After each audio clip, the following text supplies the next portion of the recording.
Without further ado, it's my pleasure to introduce to you our first speaker, Dan Carlton, pastor of Culpeper Baptist Church.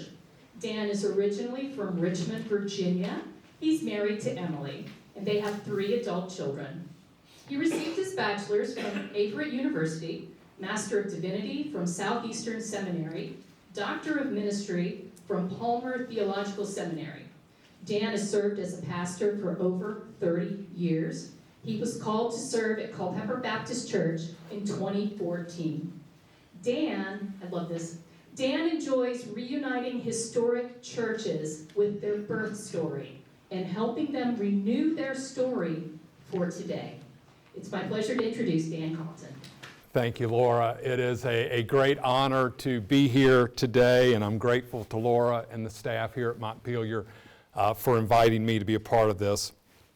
Let me very quickly say I am not a historian, and I will not pretend to be one today, but I am a lifelong Virginia Baptist, and I have known of this story my whole life. It's a proud story of Virginia Baptist, and I've known of the role of Culpeper for most of my life in that story. As Laura mentioned, in 2014 I became the pastor of Culpeper Baptist Church, and if you're going to pastor Culpeper Baptist Church, you got to know this story, and you got to be able to tell this story. And so I've been trying to tell this story for 9 years at our church and in our community, and it's just a thrill to be able to tell it here today. I am indebted to our church historian, Roger Clatterbuck, who's here today over on my right. He has spent an incredible amount of time and treasure helping us know this story and helping our church rekindle this story in our time. It's a wonderful part of our history at Culpeper Baptist Church.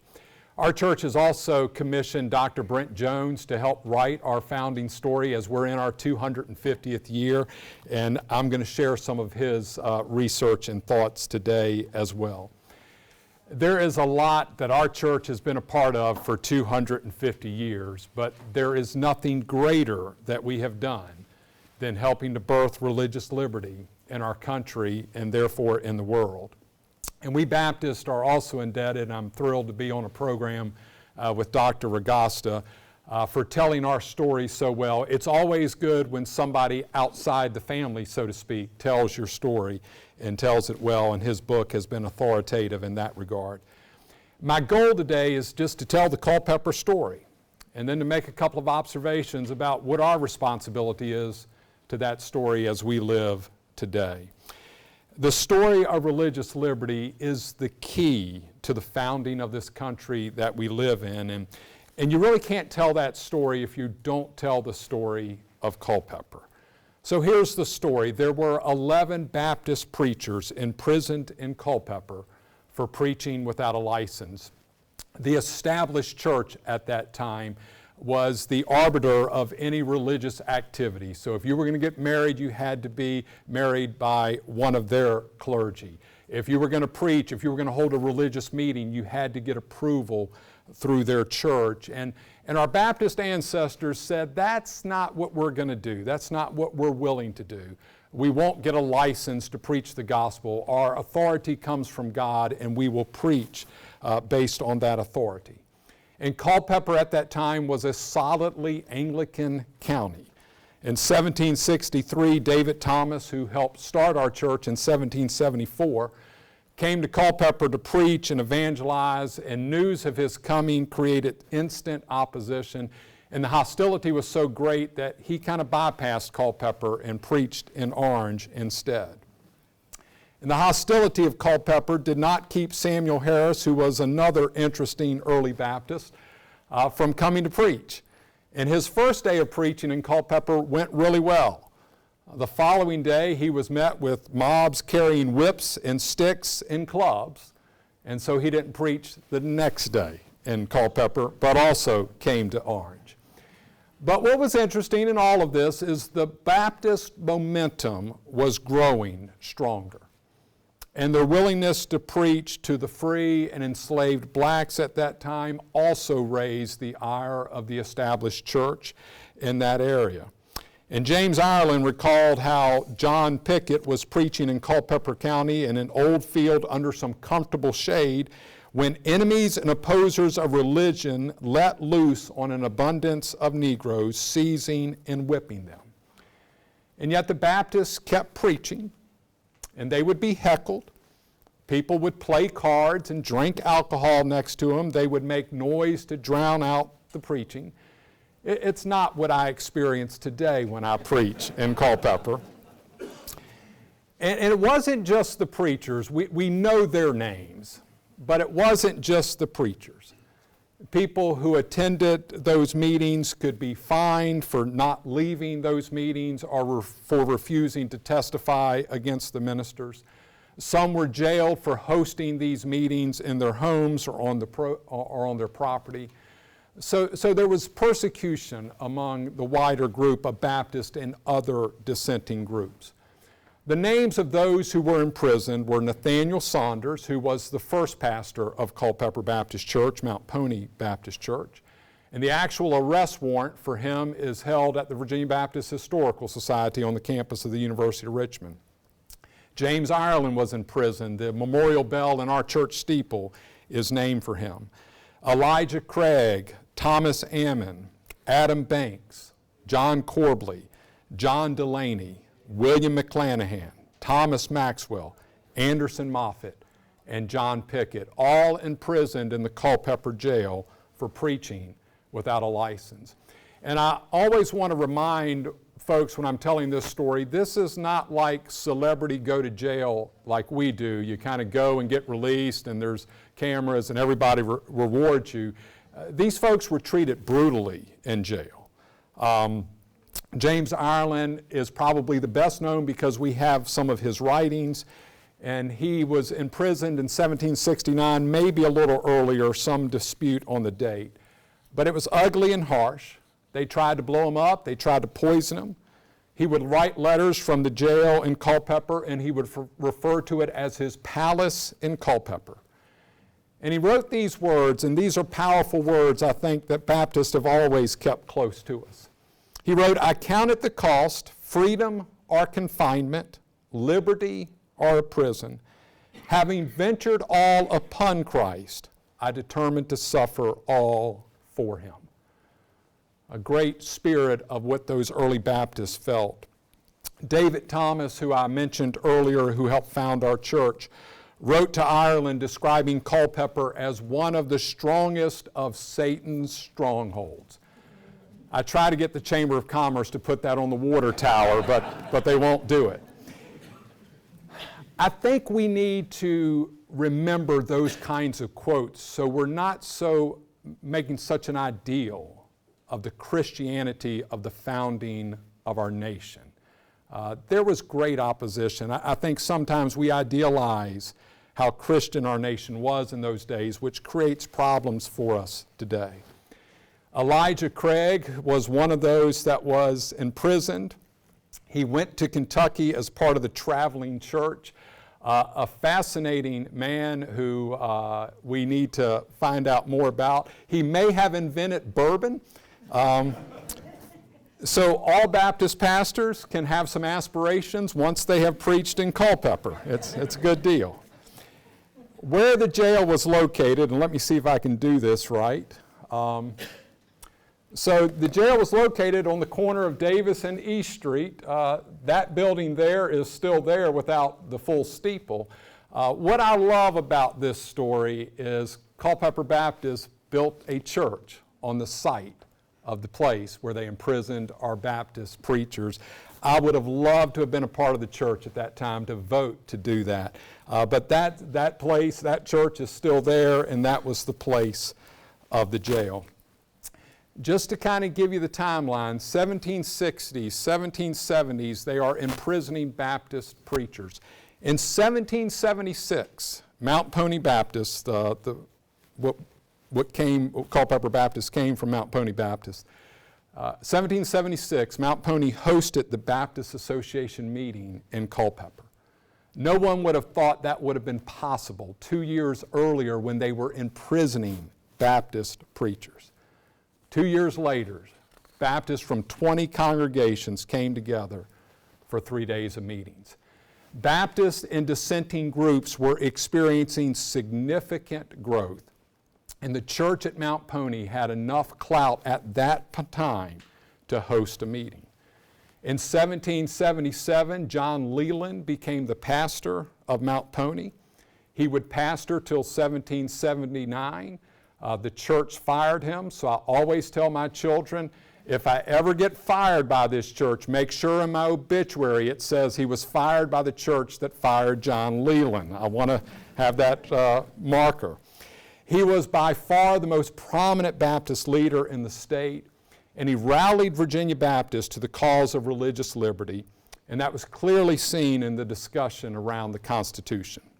A few quotes from Leland, and he is very quotable.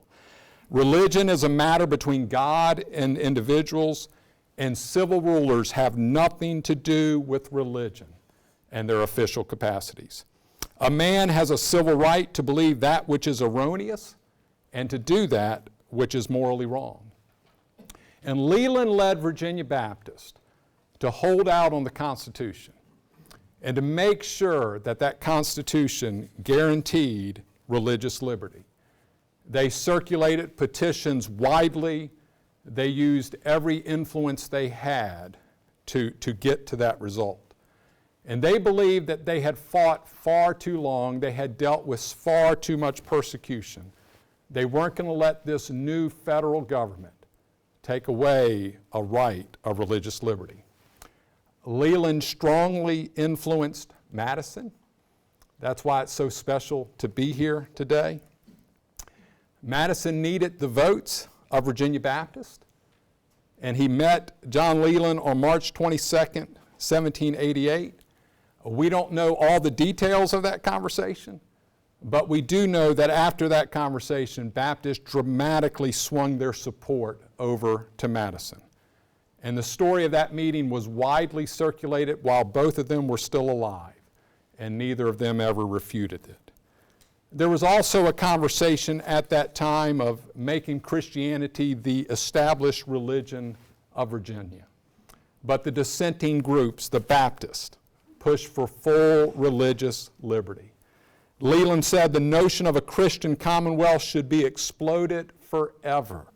If all the souls in a government were saints of God, should they be formed into a society by law, that society would not be a gospel church, but a creature of the state.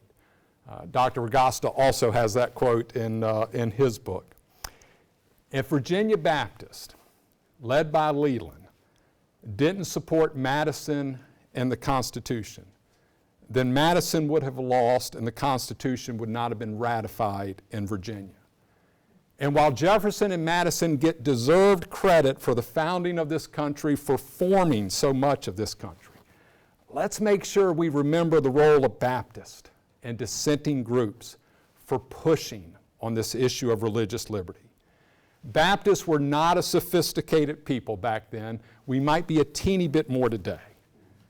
But they had a wonderful understanding of the importance of religious liberty to this new nation. And again, understand it was an unknown concept to the world at that time. We introduced religious liberty to the world. And that story of Baptists have been told through generations. And we need to be better at telling it today. The lock and key from the Culpeper Jail, that picture, is at the Virginia Baptist Historical Society at the University of Richmond. We'll have it in our church at least a day this year. I would say to you, and I think a number of other Baptists would say to you, that is by far the most valuable Baptist artifact in North America. The lock and key that was used to imprison our Baptist preachers. John Broadus, who was born in Culpeper, was one of the founders of Southern Baptist Theological Seminary, the flagship Southern Baptist Seminary. In his historical sketch wrote these words, "Culpeper is sacred soil for all lovers of religious freedom and has become a nursery for Baptist preachers." I love that quote. We're going to put that quote in our church in this year as we celebrate our 250th. But Culpeper is sacred soil for all lovers of religious freedom. The 50th anniversary meeting of the Baptist General Association of Virginia was held in 1873 on the campus of the University of Richmond. J.L.M. Curry, who the Curry School of Education at UVA was named for, he spoke for 90 minutes about the role of Virginia Baptist in securing religious liberty. And what is most memorable from that speech is he had that lock and key, and he kept turning that key, and people could hear that bolt going back and forth while he told that story of how much Virginia Baptists had sacrificed for religious liberty. And the records of that meeting tell us that grown men and women wept as he told that story because they remembered the price that had been paid for us to worship freely. On another occasion, he was traveling in London, and Curry was asked by the great statesman John Bright, "What distinct contribution has your America made to the science of government?" And to that question, Dr. Curry replied, "The doctrine of religious liberty." And after a moment's reflection, Mr. Bright made the reply, "It was a tremendous contribution." The story of religious liberty is the story of Baptists in this country. So where does that leave us today? And that's the thing that I want to challenge us with. We Baptists have gone from a position of persecuted to the position of privilege. Culpeper Baptist Church owns 62,000 square feet in the center of town. We are called upon by our community in a lot of ways. The question is not what we do when we don't have power. It's what we do when we have power. And while our early Baptist ancestors used political power for religious liberty, they used it for religious liberty for all. They used political power to help everybody. And a valid critique of too many Christians in our day is that we use political power for our own gain or to coerce faith. And too often we throw around words like persecution. If you hang out with people like I do, we talk about persecution in ways that I think our early Baptist ancestors would say, "Are you kidding me? They haven't thrown you in jail in years." And I think we need to have a better understanding of that. And then so much of the expression of religion in today's culture is just driven by fear. We feel like we're losing something in our culture and in our country. We're losing our place at the table. And so we got to grab for power. And I would just say that demonstrates such a lack of faith. Our Baptist ancestors' commitment to religious liberty brought integrity to their commitment to evangelism, to sharing their faith. They didn't need the government to help them do that. They believed the gospel was powerful on its own, and all they needed to do was share the story of faith. And then I'm saddened when I hear Christians talk about Jefferson's notion of the wall of separation of church and state as something that happened outside of faith communities, implying that that wall is only there to keep the state out of religion. Well, beyond the obvious, that's not how walls work. They kind of separate two things. They don't work in one direction. I would remind us, our Baptist ancestors experienced what happened when the church gets hold of the state to enforce the church's will. And our Baptist ancestors experienced all of that they could stand. And they said, let's make sure that never happens again. And they accomplished that. Our Baptist ancestors didn't believe that the power that they most had was political power. They understood the power that they had was a power they got from God. And they proclaimed and they lived in that way. And I wish more of us believe that today. So many Christians have been captured by the notion of political power. That's so different from our Baptist ancestors. And I understand that soul freedom and religious liberty causes a lot of discussion still. It still creates controversy in places. But it is such a rich legacy. It is so deeply a part of who we are. In a time of so much divisiveness in our country, the opportunity to renew our commitment to religious liberty and our commitment to this founding story, I think could change so many conversations. And I do want to say that Culpeper, Virginia, and Orange, Virginia, have a unique place in the story of religious liberty in our country. And I'm glad we're here today doing this. But I think we have a responsibility to help our nation again focus on what it means to live in religious liberty, to tell this story well, so that we understand the role of government and the role of faith communities. Obviously, I work for a faith community. I'm really pro-faith communities. But we're not government. We're to do what we do. We're to do it well. And when faith communities do what we do well, that blesses our greater society. And we need government to do what it does well. And we need to understand the difference of those two things. We have a great legacy here in Culpeper and Orange, and I'm a Baptist pastor, so I have no authority whatsoever. They can let me go tomorrow. But I will commit that the Baptists at Culpeper Baptist want to help tell this story more deeply, more fully to our nation, to our world, and we'd love some folks to come alongside us and do it with us. If your view of religious liberty sounds a lot like Madison and Leland and these Baptist preachers, you might surprise yourself and you might end up being a Baptist yourself. Thanks for letting me be here with you. It's a joy to be here.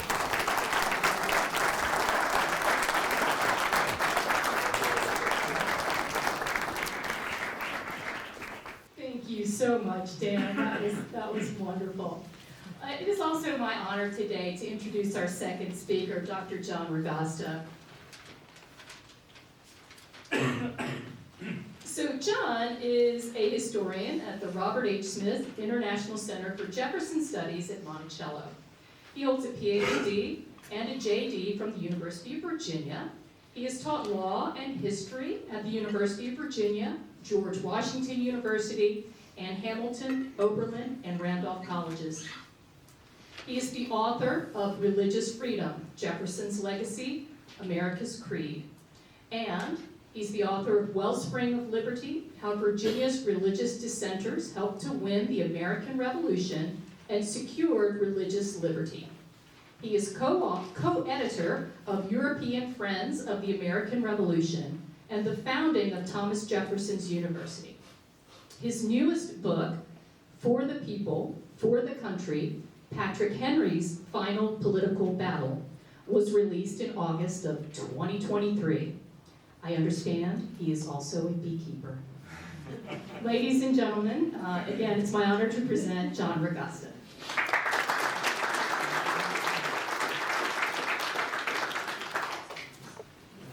Good afternoon. Thank you all for being here. I'm going to probably walk around. When I get behind a podium, I feel a little bit too much like I'm in court. And I want to begin by thanking Yola and Laura and Emily. You know, I have a great appreciation for how hard it is to maintain this kind of a public history site, which is really a public service. And it takes a great deal of work, a great deal of energy, a great deal of money to keep this kind of place operating. But let me tell you how I got interested in this project. I had practiced law for about 20 years. I decided to go back and work on my PhD. And my wife and I were living in the center of the known universe, Rixieville, Virginia.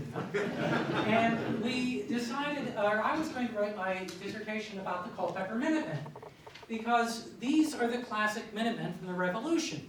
These are yeoman farmers. They literally picked up their rifles, they picked up their muskets, they walked 175 miles to Norfolk, Virginia, for the first battle of the American Revolution in Virginia, the Battle of Great Bridge.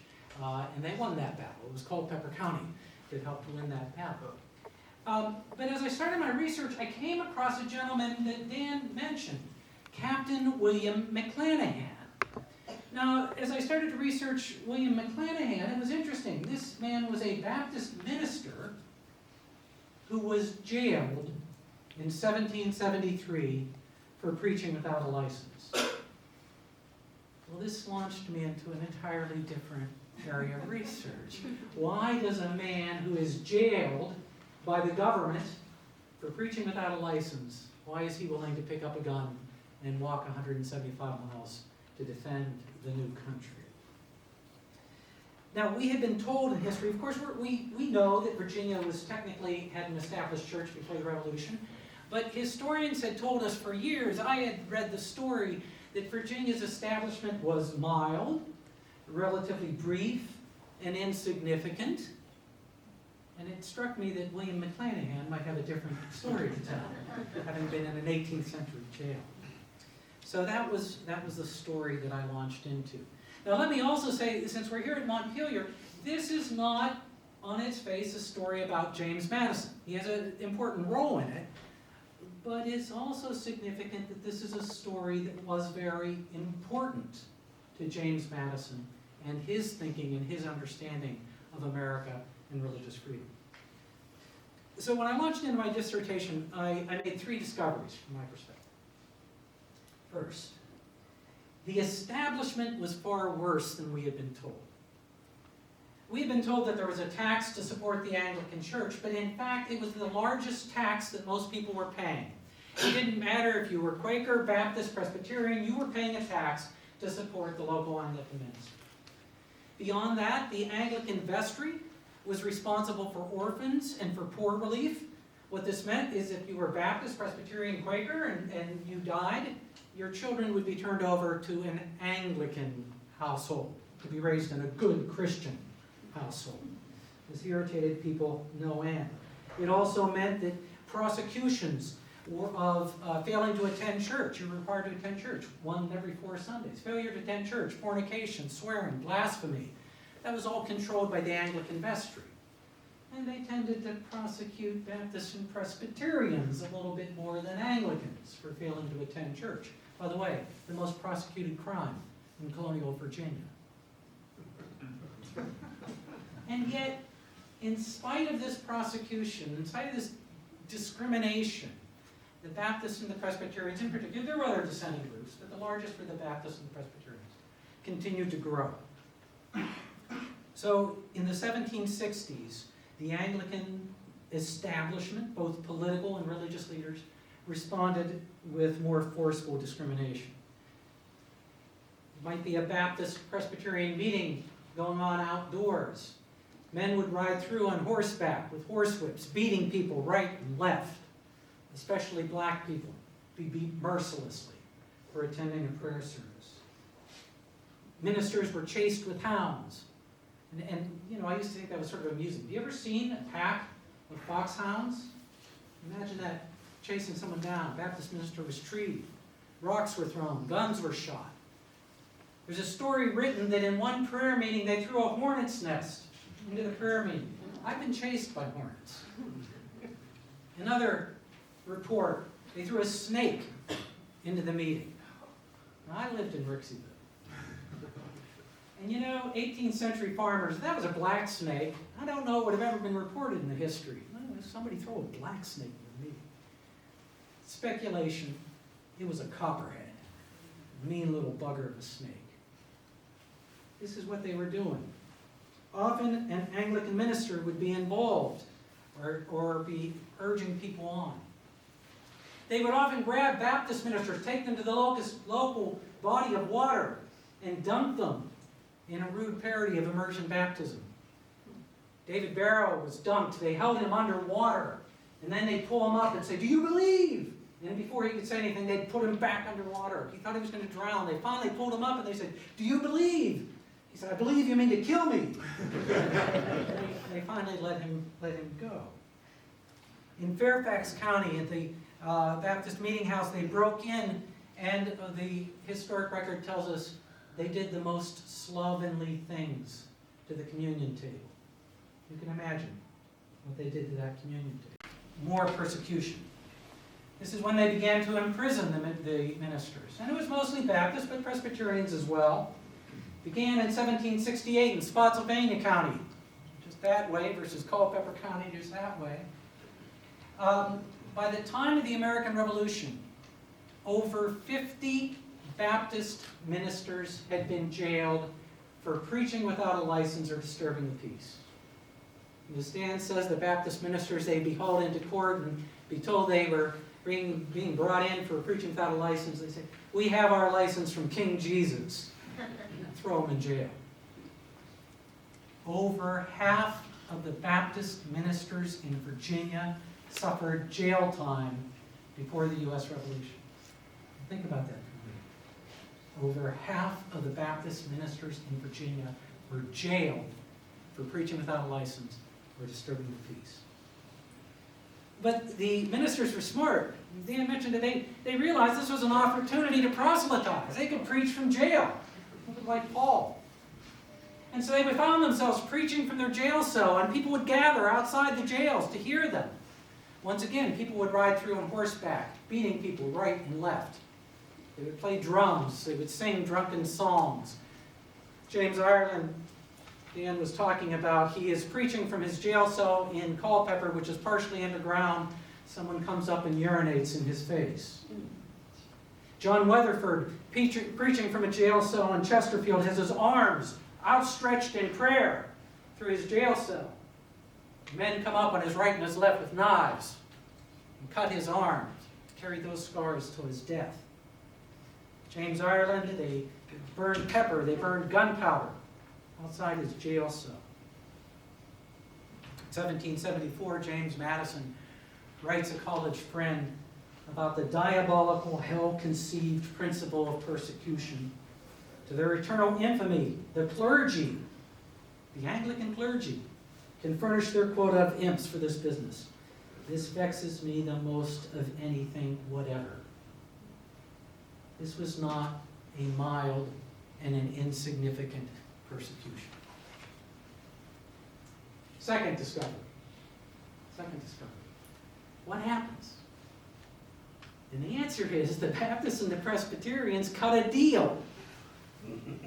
They realized that their support was needed for the American Revolution, because America was about to take on the 18th century superpower.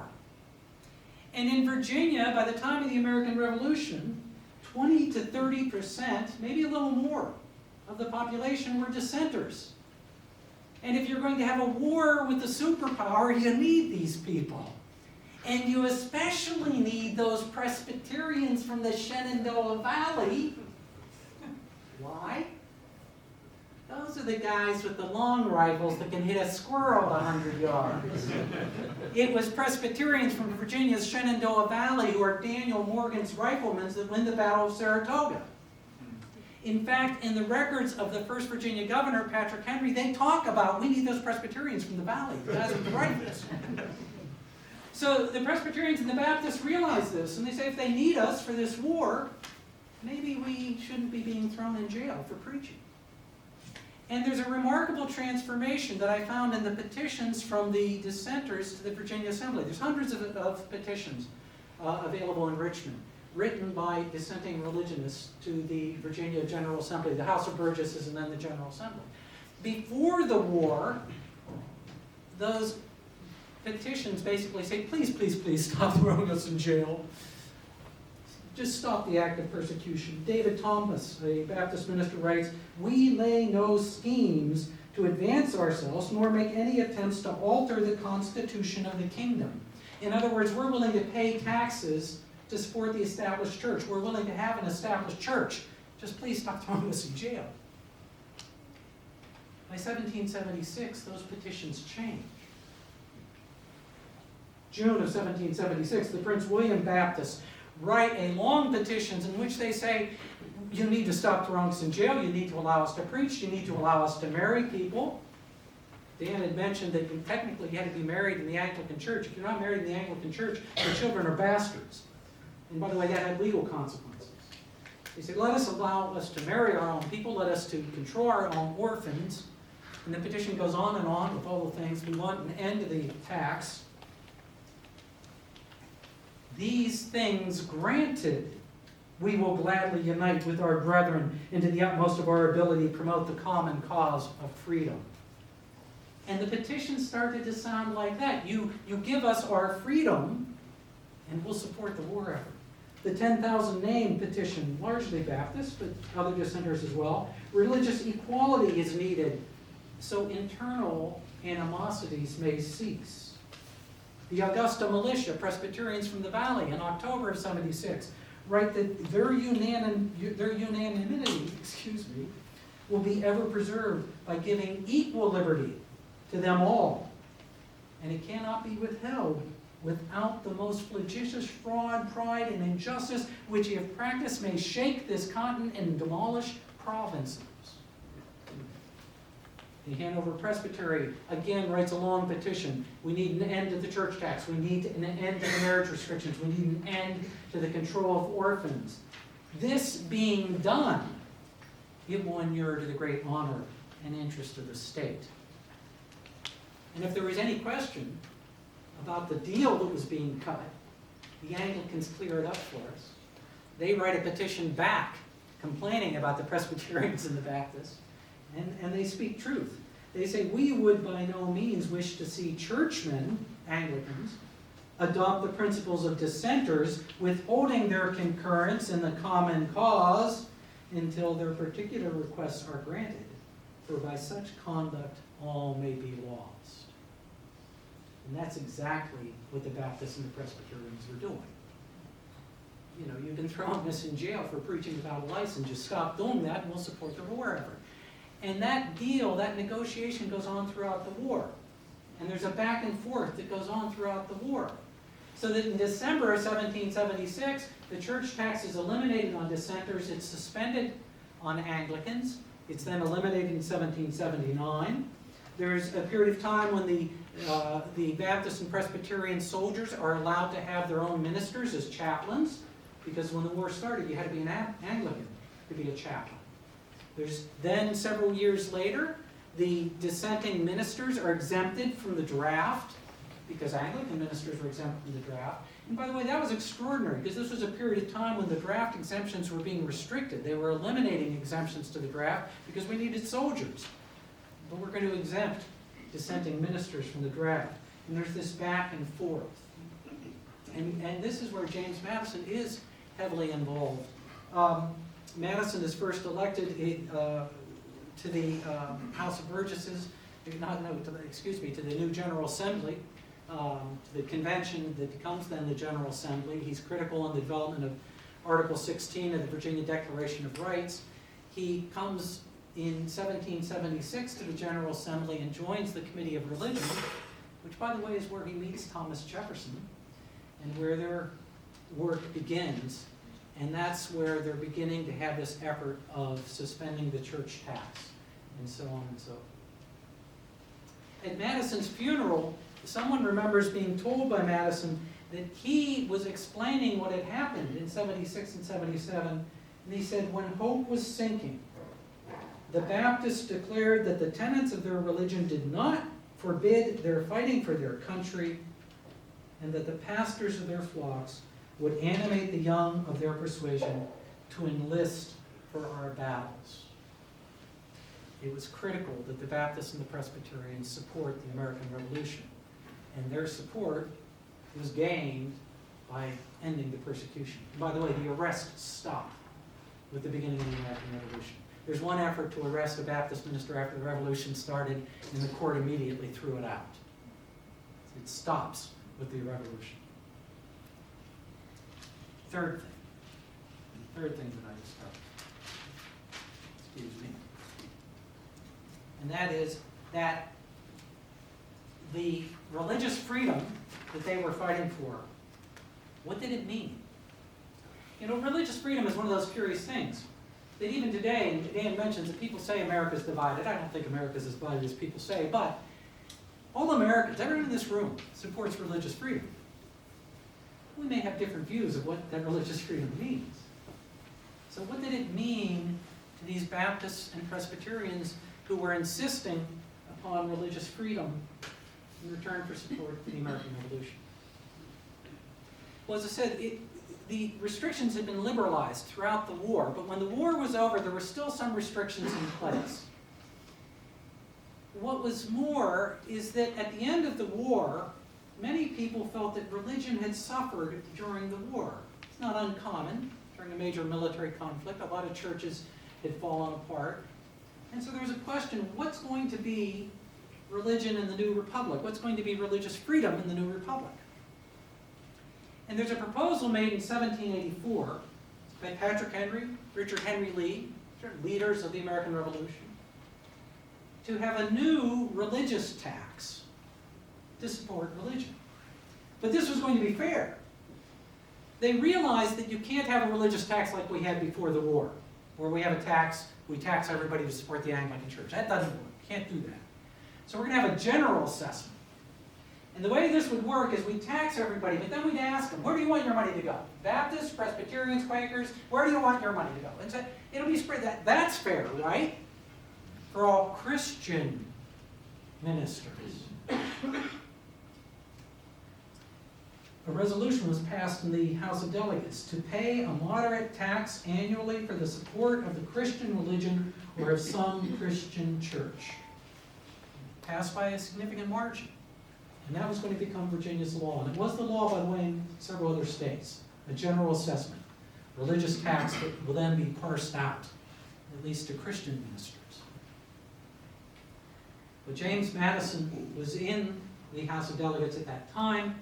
He, on Christmas Eve, 1784, got the House of Delegates to agree to hold off for a year. Let's ask our constituents what they think about this. And they postponed that debate for a year. That's when Madison writes his famous Memorial and Remonstrance against religious assessments. He goes on to write in that remonstrance, the bill implies either that the civil magistrate is a competent judge of religious truth, or that he may employ religion as an engine of civil policy. Imagine that, a politician using religion to try to promote their own political views. Madison's outraged. She goes on to say, the first is an arrogant pretension falsified by the contradictory opinions throughout the world. The second, an unhallowed perversion of the means of salvation. And Madison says, you can't impose a government tax to support religion. It's a perversion of religion to do so. And Madison's Memorial and Remonstrance is a famous document. It's reprinted over and over again in government books. But apropos of what Dan is saying, we tend to forget. Madison's petition had about 1,500 signatures on it by the time the Assembly reconvened in November of 1785. But the Baptist Spirit of the Gospel petition had almost 5,000 signatures. The Presbyterian petition had several thousand signatures. They were far more important politically. The General Assembly was flooded with petitions from religious dissenters saying this is wrong to have government supporting religion. Chesterfield County writes, the author of Christianity declares his kingdom is not of this world. For men of the world to undertake to legislate for his subjects in matters of religion is violating of his kingly prerogative. Let Jews, Mohammedans, and Christians of every denomination find their advantage in living under your laws. Religion is of God to man. The civil law is of you to your people. And let the church of Christ and religion alone. These are deeply evangelical people saying government has no business getting involved in religion. The Presbyterians, the Bethel petition, if the Assembly have a right to determine the preference between Christianity and the other systems of religion, in other words, if they can create a Christian nation, which is what they were going to do, they were going to say we're officially going to give money to Christian religion, they may also at a convenient time give a preference to some favored sect among Christians. They say the government has no such authority. In other words, if the government can create a Christian nation, they can create a Presbyterian nation, or a Baptist nation, or a Catholic nation, or a Jewish nation, or a Muslim nation. The government has no such authority. Baptist Lewis Lunford, the unlawful cohabitation between church and state, which has so often been looked upon as holy wedlock, must now suffer a separation and be put forever asunder. John Leland The most famous Baptist minister from 18th century Virginia, Dan was mentioning, John Leland. John Leland writes that if I receive from the government an indulgence, a preferment, or even protection, if the government does anything for my religion, it's a species of idolatry. By acknowledging a power that the head of the church, Jesus Christ, never appointed. Leland also writes, Leland's a wonderful character, as Dan says, very quotable. He writes at one point, he says, if the government can send somebody with me to the judgment seat when I meet my maker, then the government has a business in religion. If the government's not sending somebody with me to the judgment seat, then the government needs to stay out of religion. So this was the third thing, that it's not just Jefferson and Madison.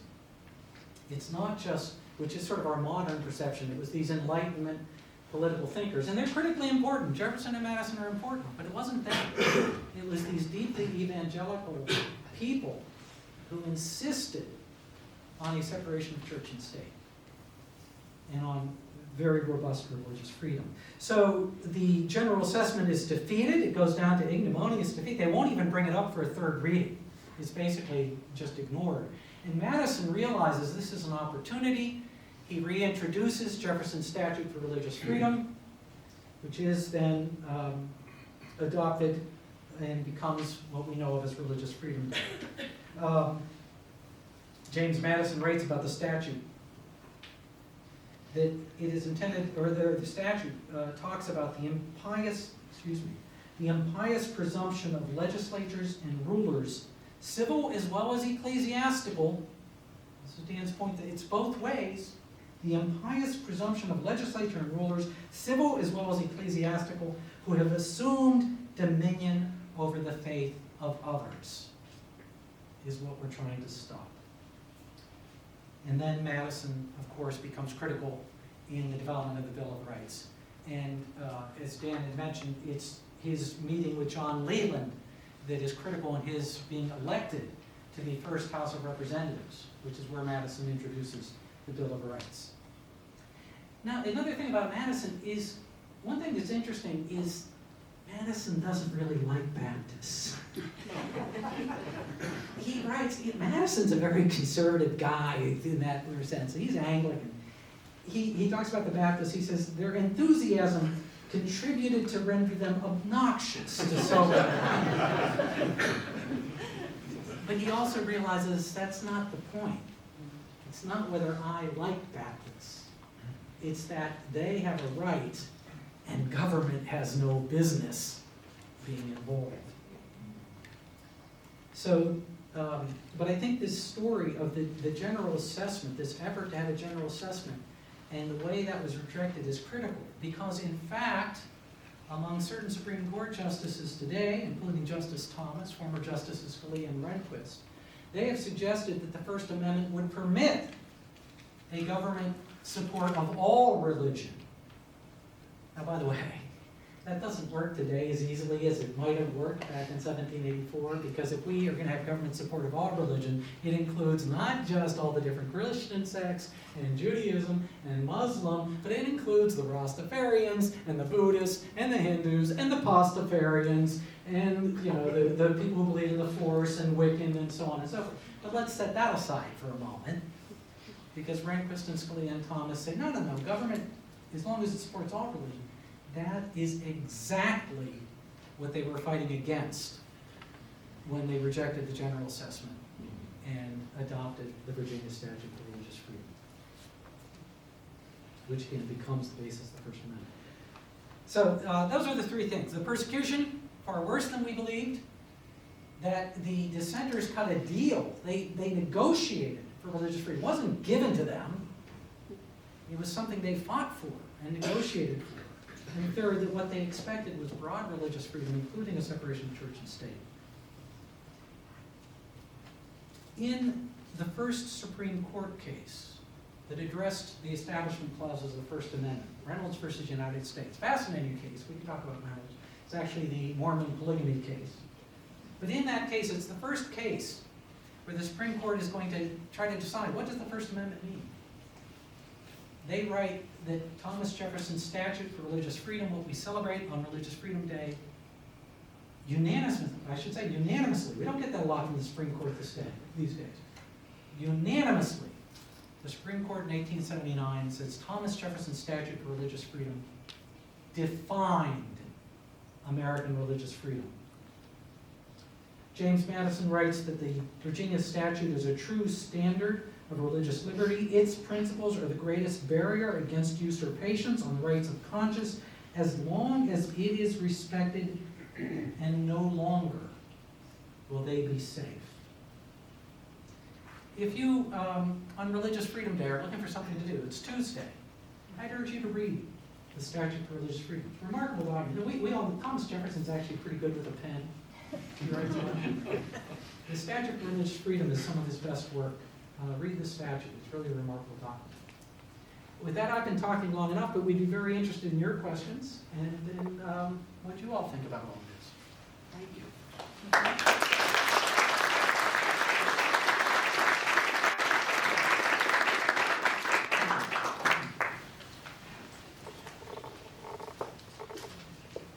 Quite proud. This is a good conversation. That's right. Waiting for an offering, but. We could pass around a plate.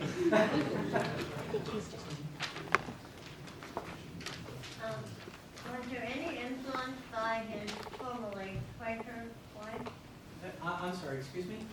Was there any influence on Madison by his wife who formerly was a Quaker? Is Dolly influencing all this? That's an interesting question, because of course she's coming from a different religious background than he is. She's got a Quaker background, and then she moved a little bit away from the Quaker church. But I'd never thought about that question. My immediate reaction would be not necessarily, because he marries her fairly late in life, and he's really very much engaged in this starting in 1774 and then in 1776. And the battle over the statute is in the mid-1780s. Now, he does write later in life, and is he influenced by his, I've been married for over 40 years. Are you influenced by your spouse? Yes. And he does later in life write some very important documents about religious freedom.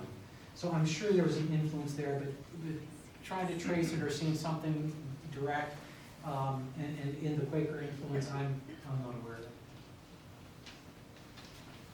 Yes, sir. With Jefferson being in France when the Virginia Statute for Religious Freedom was passed, and I understand he had it reprinted in a variety of different languages, did that influence any other places outside of the United States? Yes, this is a very good question. Jefferson, I'll tell you a story about that.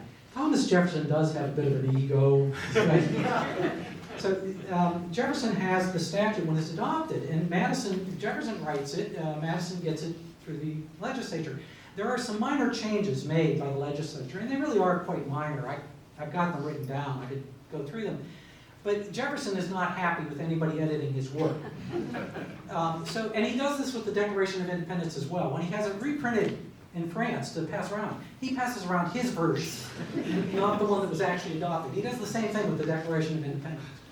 And the answer is yes, it does have an influence in Europe. Again, very hard to trace specifically, but for example, even in the Habsburg Empire, like in Austria, it's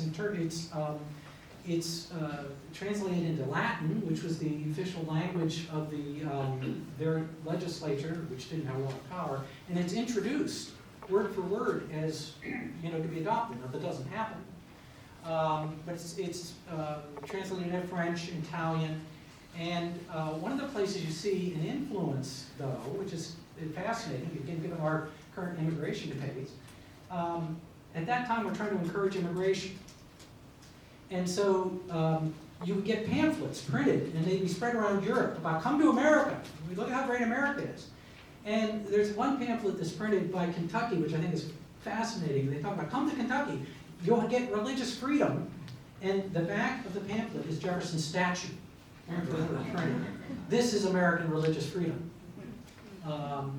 And so the idea of America as a place of religious freedom and separation of church and state, and again, don't know how much time we have. We were talking earlier about if you've been to Monticello. My wife and I worked at Monticello.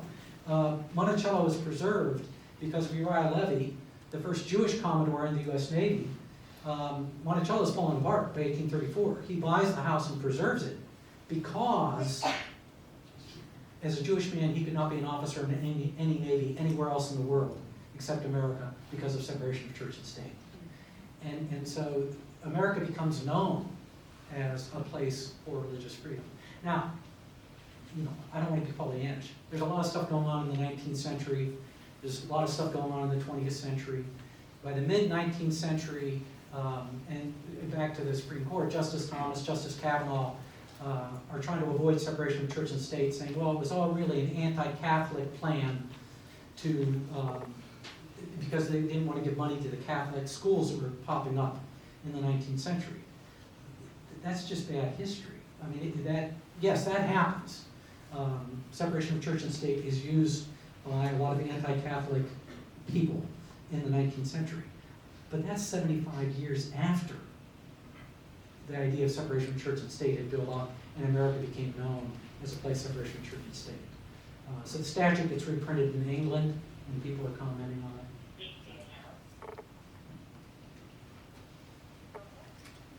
Yes, sir. Do any movies exist that, to even a small degree, touch on this topic in that time period? Probably just documentaries. Yeah, I'm not aware of any. I was surprised. I mean, of course, when you're writing a dissertation, the whole idea is you're supposed to come up with something new. I was sort of shocked at how this story was not well known. And part of it, now I'm going to get myself into trouble. Why does this happen? And why is it, some of those in the room might be a little bit surprised that deeply evangelical Baptists and Presbyterians were arguing vociferously for separation of church and state back in the 18th century. And the real shift occurs, there's Sarah Berenger Gordon, an excellent historian, talks about this, occurs after Brown versus Board of Education. And suddenly we're going to have all these lily white Christian academies opening up all over the United States. And they want money. So Jerry Falwell Sr., who had been an adamant supporter of separation of church and state, he had said it's outrageous, government cannot give any money to church schools, it's a violation of our Constitution. After Brown versus Board of Education, he does a 180. And so the point being, since the mid-1950s, the last 70 years, nobody's wanted to talk about this story because it interferes with modern political understanding. To some degree. I shouldn't say nobody. I'm obviously making gross generalizations here. But it really goes out of vogue. Before that time, the Americans United for Separation of Church and State used to be, what was it? It was a Baptist United? It was Baptist United for Separation of Church and State. It becomes Americans United for Church and State. The Baptist Joint Committee on Religious Freedom was critically involved in the church-state cases and continues to be so. But that used to really represent fundamental Baptist theology. It's not all Baptists, and Dan can speak to that more than I. Yeah, there is a significant shift in this. And I said in my little talk, it's what you do when you have power that matters. And Baptists have unfortunately shifted in my lifetime on this issue for exactly the reasons Dr. Ragosta talks about. And I think regardless of your political view, my perspective is faith. It shows a lack of faith in the God we say we worship, that we need to have any help beyond our faith and our relationship with God to do the work we are called to do. And I think that would be my biggest thing of how do we reclaim what Baptists have historically believed, except for the convenience of the modern debate. And it gets Baptists fired. Yeah, I'll just say that. And Dan is echoing John Leland. Right. In fact, John Leland talks about if the government gives us anything, people will think we're Baptists for the low something for it. And and this is something I think I've introduced, I hope I've introduced in the Discord. When people looked at religion, historians, I shouldn't say people, I'm making generalization. When historians have looked at this in the past, they've said, look, there's for Jefferson, for Madison, There's political reasons and there's philosophical reasons for separation of church and state. Politically, Jefferson talks about oceans of human blood have been spilled. Madison talks about torrents of blood have been spilled over people fighting over religious dogmas because government takes a side.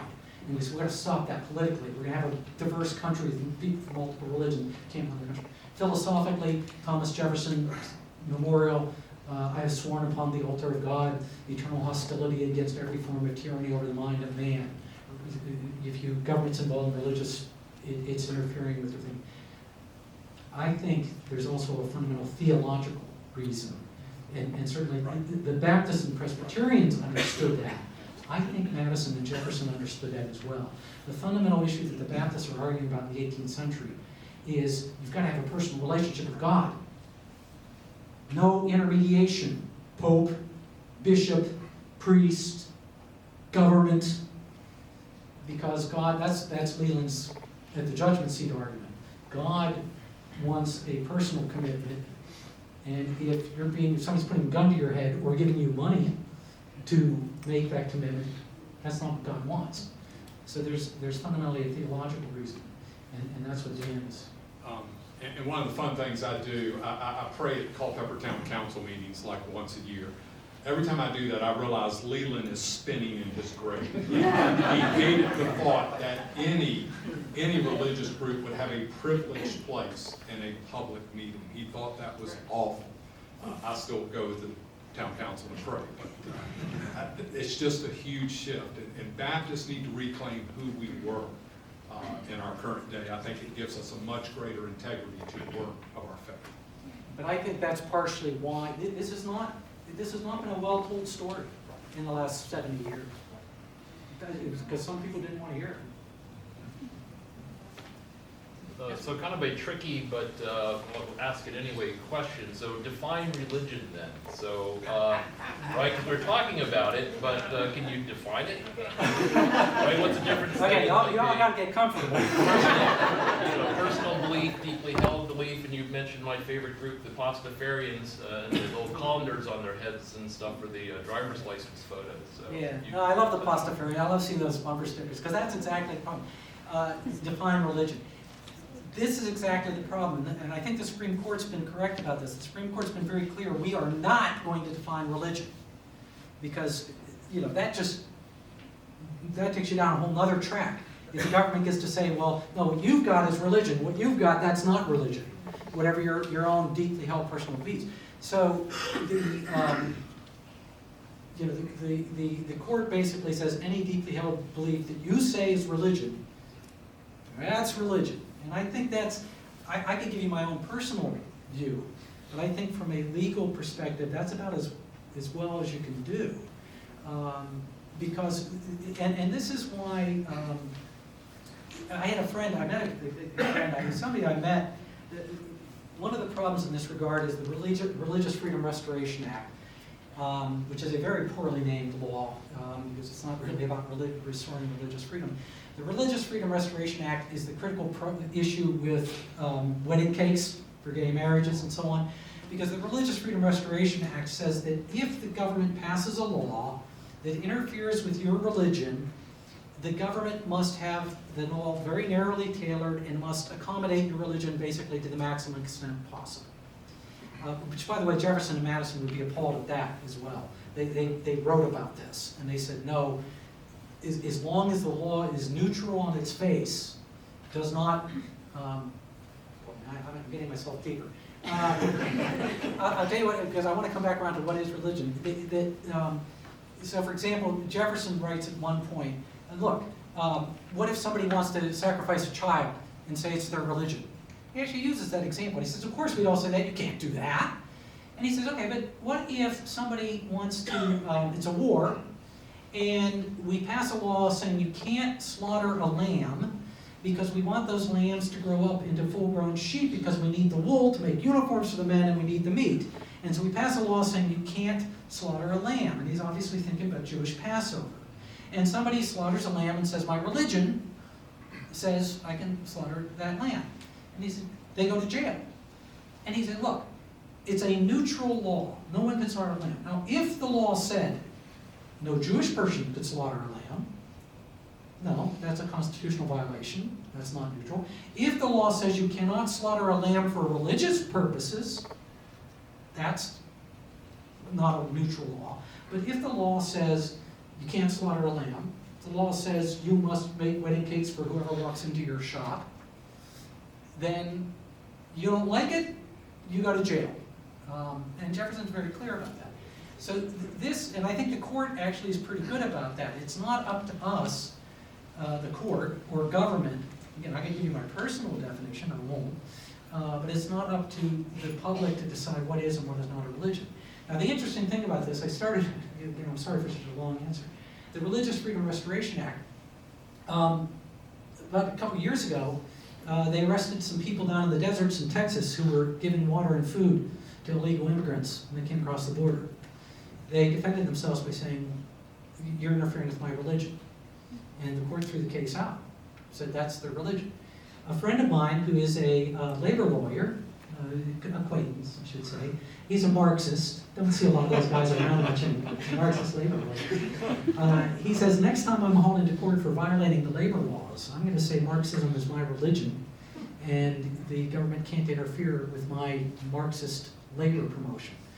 And I think he's right, because if the government's going to play this game of your religion allows you to violate otherwise neutral laws, and because the government can't define religion, he has every right to say Marxism's my religion. So it's a very dangerous game of what is and what is not religion.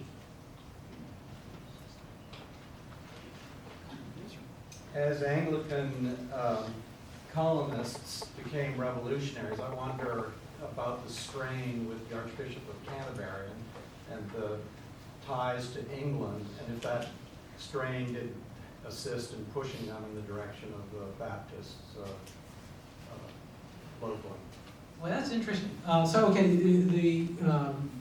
It is the Church of England, in other words. So is the break, because of the revolution, part of what's happening with religious freedom among these people?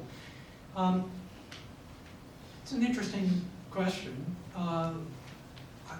I would say there's a couple things going on. First of all, there is a split among the Anglicans.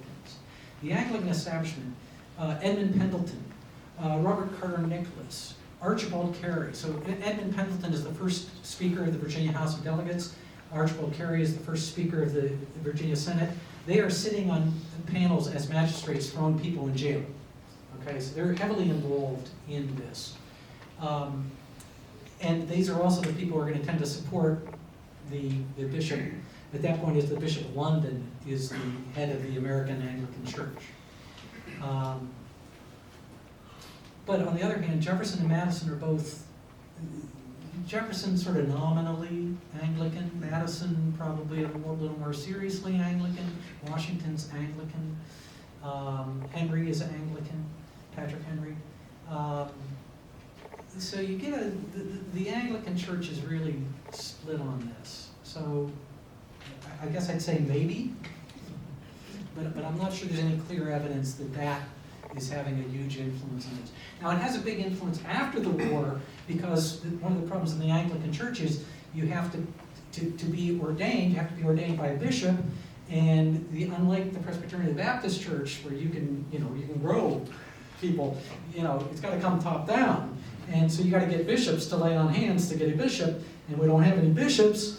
And so there's a huge battle after the war in the 1780s about how do we get an Episcopal bishop, because the Bishop of London is saying, you people are all traitors, and I won't ordain any American bishop. They go around, they send somebody to Scotland.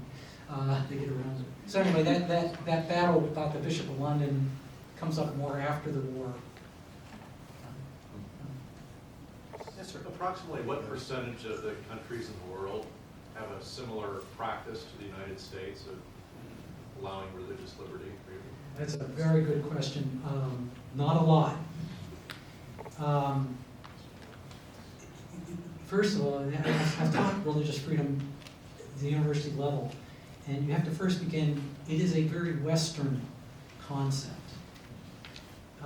If you're coming from an Eastern philosophical view, our understanding of religion, going back to Augustine, the city of God, the city of man, doesn't make any sense if you're coming from an animistic perspective, animism, what's the movie with the blue people? Avatar. That's animism. You know, the spirit is infused into everything. And if you come from that perspective, the idea of separation of church and state and separation of the world from God just doesn't work. So it is a very Western thought. Within Western thought, I'll tell you one that has a very similar, and in fact, their courts will quote Thomas Jefferson, Australia. Australia has a separation of church and state in much respects like we do. And I've seen Australian court cases quoting Thomas Jefferson. In Europe, keep in mind that many of European countries still have a nominally established church. I've been to church in England, in Anglican services. They pray for, well, now the king. That's the head of the church.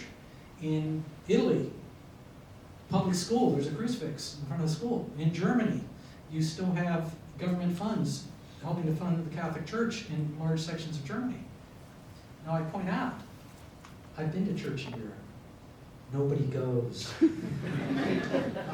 There is a reason why America is among the developed world one of the most religious communities in the world. Because when you have a free market for religion, it's because of this, what we've been talking about. People have heard the Second Great Awakening. Well, that's when you get the disciples of Christ. That's when you get the Jehovah's Witnesses. That's when the Mormons, the Latter-day Saints. It's when the Oneidians. You get this explosion of religion in America. And even the people who've been opposed, people like Lyman Beecher, famous New England minister who had been opposed to separation of church and state, by the mid-19th century, this is the best thing that ever happened to us. And so you have an explosion of religion. People go to church in America. And I'm making gross generalizations. I realize those numbers are also falling in America.